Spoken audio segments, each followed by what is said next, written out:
महाकुंभ की बात हो रही हो और अखाड़े का नाम ना लिया जाए, ये हो ही नहीं सकता। अखाड़ा क्या है? अखाड़े शब्द का मूल अर्थ है एक ऐसा स्थान जहां पर शिक्षा या अभ्यास करवाया जाता है, शिक्षा दी जाती है। धार्मिक दृष्टि में अखाड़ा साधु संतों और नागा साधुओं का एक संगठन होता है जो कि धार्मिक, सामाजिक और सांस्कृतिक कार्यों का संचालन करते हैं। बहुत से तीर्थ स्थलों में कुंभ, अर्धकुंभ, महाकुंभ में अखाड़ों का प्रमुख स्थान होता है। इनकी महत्वपूर्ण भूमिका रहती है इस तरह के धार्मिक अनुष्ठानों में और महाकुंभ अखाड़ों के बगैर हो ही नहीं सकता। अखाड़ों में जो भी व्यक्ति अध्यात्म की दुनिया में आना चाहते हैं, उनको शिक्षा और दीक्षा दी जाती है।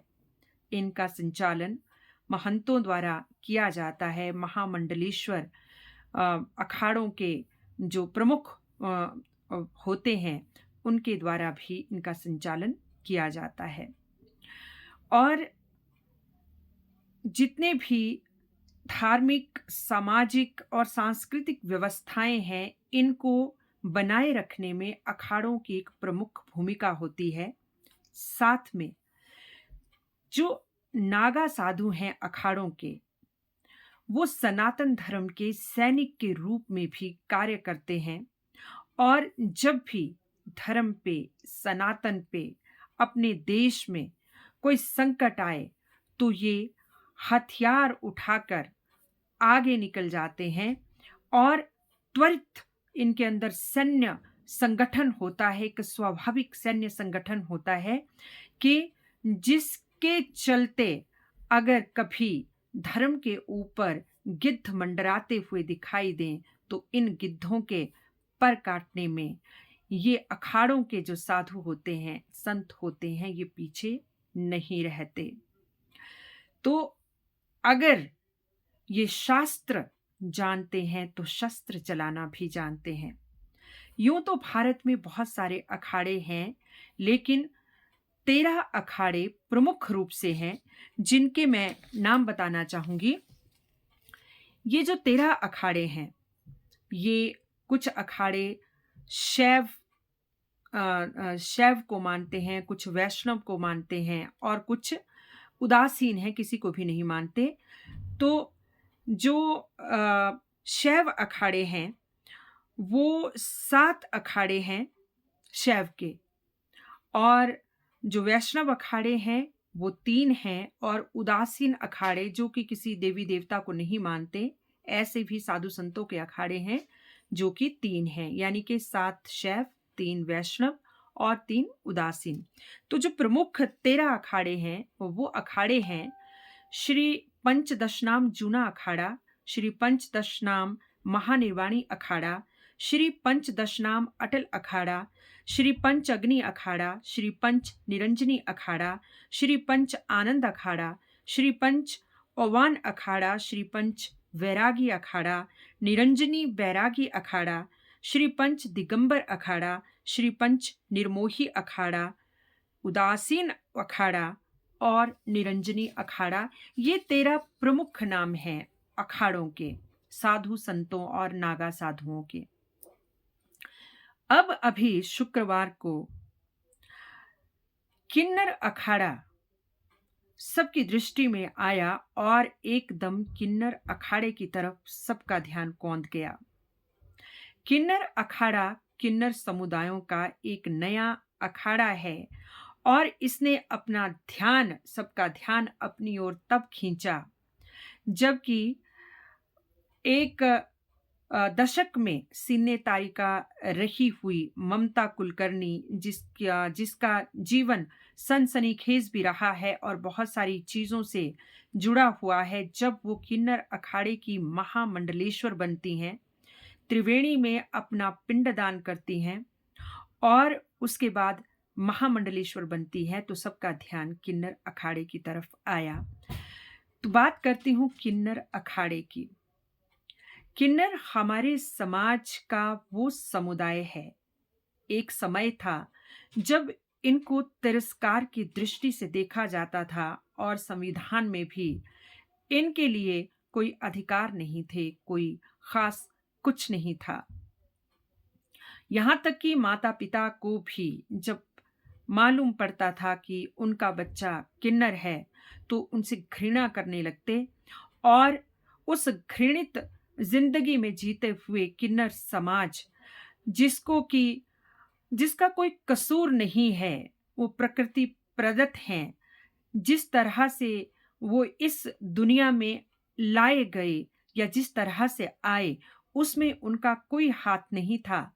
लेकिन जिस तरह से हमने उनके साथ व्यवहार करना था, क्योंकि वो एक अ, जिसे कह सकते हैं कि एक स्पेशल हमारे बीच में एक स्पेशल समुदाय है, जिनको प्यार, दया, ममता और जिनके लिए कुछ अधिकार होने चाहिए थे ताकि वो सिर उठा के अपना जीवन यापन कर सकते, लेकिन वर्षों तक ये हुआ नहीं। किन्नर समाज में बदलाव तब आया जबकि 2014 में सुप्रीम कोर्ट ने एक आदेश सुनाया जिसमें संविधान के तहत उनको कुछ प्रदत्त अधिकार मिले और वो कानून के दायरे में आए।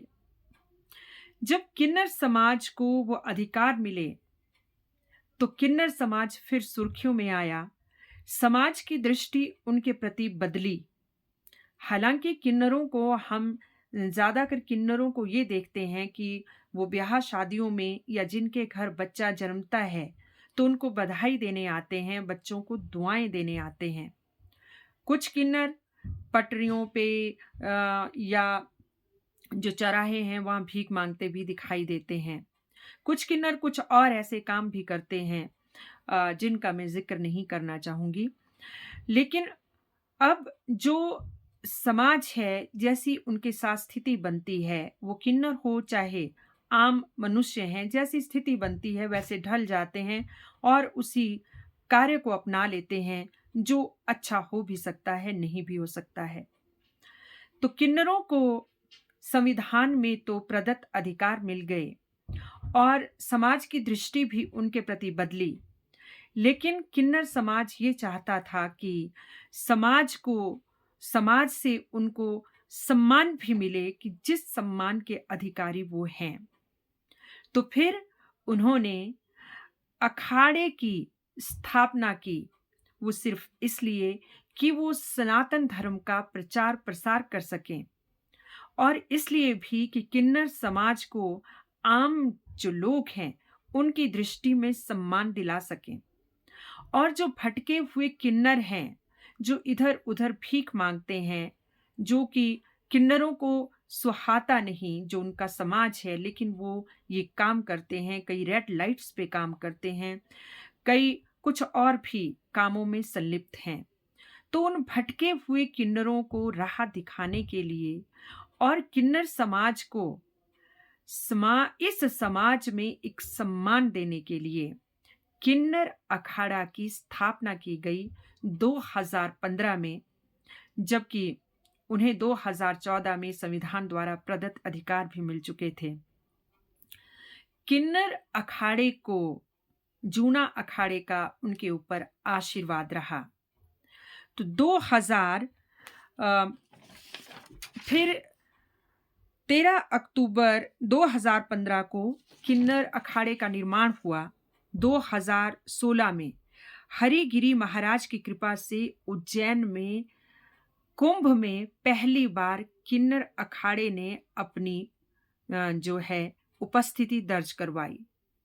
2019 में प्रयागराज के अर्ध कुंभ में भी जूना अखाड़े के सरपरस्ती में किन्नर अखाड़े ने अपना किन्नर अखाड़ा वहाँ पे उपस्थित था और 2019 के अर्ध कुंभ में किन्नर अखाड़े ने पूरी दुनिया का ध्यान अपनी ओर खींचा और 2019 में अन्य अखाड़ों की अपेक्षा किन्नर अखाड़े के जो भी संत थे, जो किन्नर थे, किन्नर समुदाय था, उनकी भीड़ सबसे ज़्यादा थी।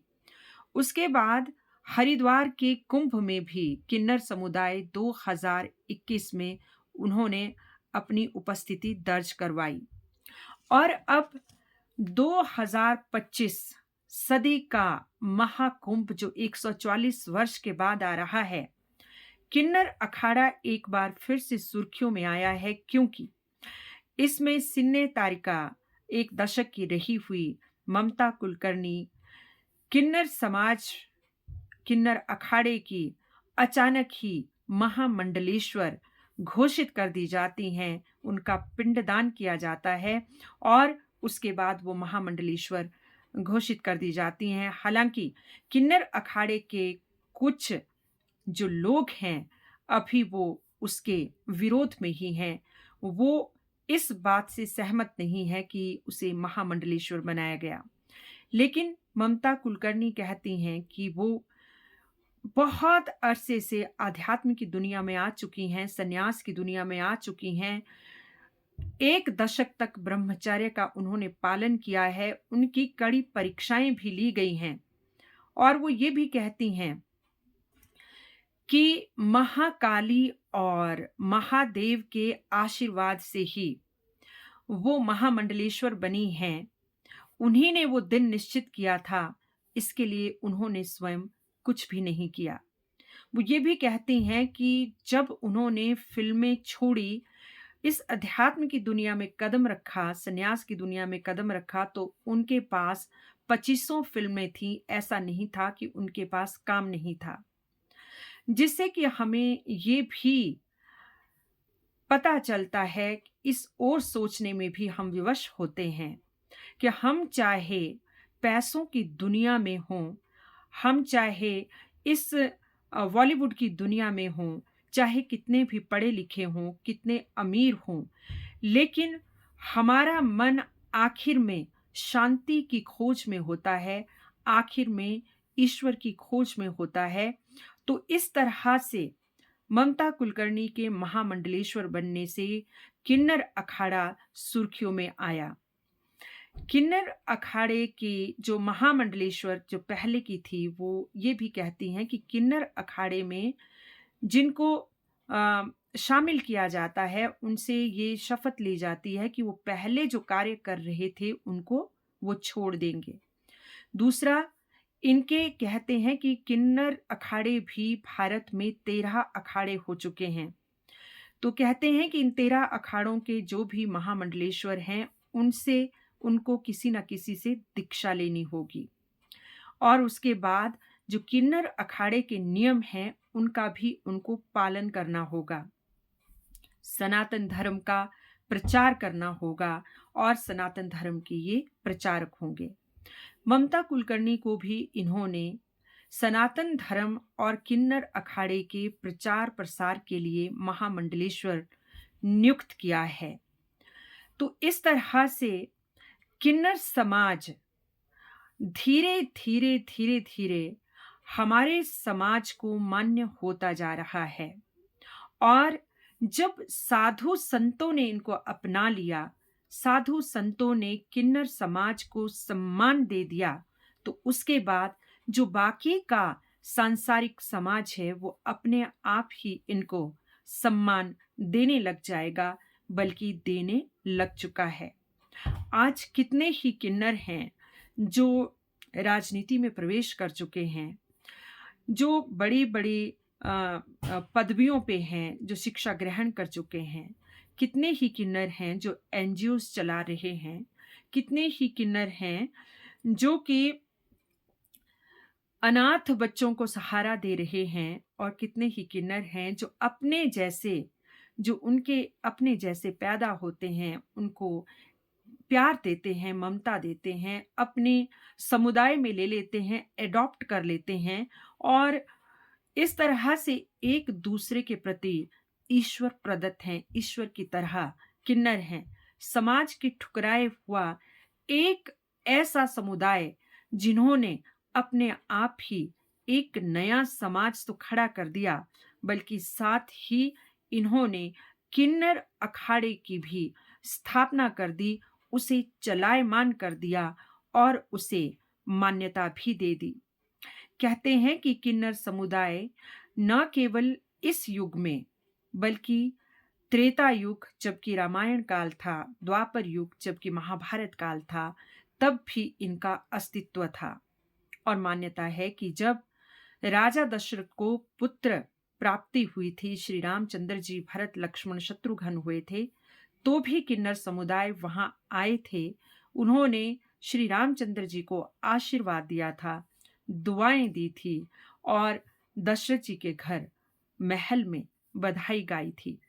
तो इस तरह से उनका ये प्रचलन त्रेता युग से आज तक चला आया है और श्री रामचंद्र जी के ही वरदान स्वरूप कहते हैं कि किन्नर जो भी कह दे, जो भी दुआएं दे दे, चाहे वो दुआ दे चाहे बद्दुआ दे, वो फलित जरूर होती है। इसलिए किन्नरों का आशीर्वाद लेना चाहिए।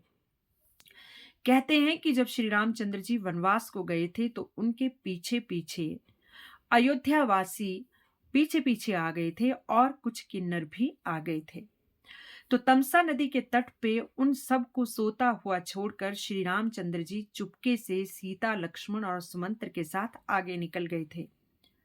14 वर्षों के बाद जब वो आते हैं तो देखते हैं कि तमसा नदी के तट पर किन्नर समुदाय के लोग अभी भी उनके इंतजार में बैठे हुए थे।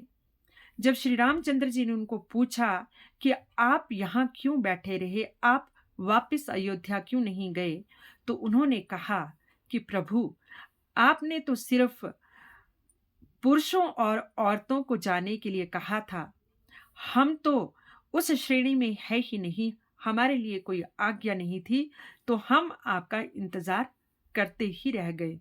तो श्री रामचंद्र जी ने तब उनको आशीर्वाद दिया था कि आपके मुंह से जो भी बोल निकलेंगे वो सत्य होंगे। तो इसलिए कहते हैं कि किन्नरों का आशीर्वाद जरूर लेना चाहिए, इनका सम्मान करना चाहिए और इन्हें भी मानवता की भावना के साथ इनके प्रति दया और इनके प्रति सहानुभूति तो होनी ही चाहिए, बल्कि इनको हमारे ही साथ, हमारे ही तरह मनुष्य की श्रेणी में मानते हुए जो लोग इनसे घृणा करते हैं, उसे छोड़कर इनके साथ भी वही प्रेम, वही व्यवहार, वही आस्था, वही मेल जोल होना चाहिए जो कि एक आम जन एक दूसरे के साथ व्यवहार करते हैं। तो आज मैंने बात की आपके साथ किन्नर अखाड़े की, जो कि एक बहुत ही संवेदनशील मुद्दा भी है, हमारा संवेदनशील समुदाय भी है। और ये बड़ी प्रसन्नता की बात है कि वो सनातन धर्म के प्रचार प्रसार के लिए आगे आए हैं, तो उनके प्रति हमारा और भी दायित्व बढ़ता है और उनके प्रति सम्मानजनक दृष्टि हमारी मनुष्यता को ही अंकित करती है। तो इसी तरह से और दूसरे अखाड़ों की जानकारी लेने के लिए बने रहिएगा। जय महाकुंभ, जय हिंद, जय सनातन।